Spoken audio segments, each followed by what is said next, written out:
Hey everyone, today I will show you how to fix Snapchat temporarily disabled due to repeated failed login. And here's how it is done. Make sure your device is connected to a stable and strong internet connection. Open the Snapchat app, tap on Forgot Your Password. Use the method to reset the password via email or phone number. Enter the email or phone number associated with your Snapchat account. Follow the prompts. Receive the OTP, one time password, and enter it to reset your password. If resetting the password doesn't fix the issue, open a web browser. Search for Snapchat support and go to the official website. Click on Contact Us.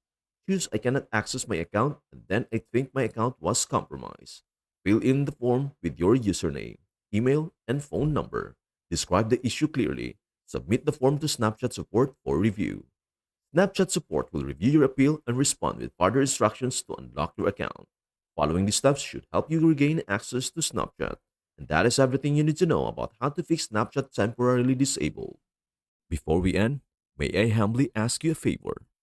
Please do like, share, and subscribe to our channel. This means the world to us. Thank you so much for watching. We hope to see you in our next video.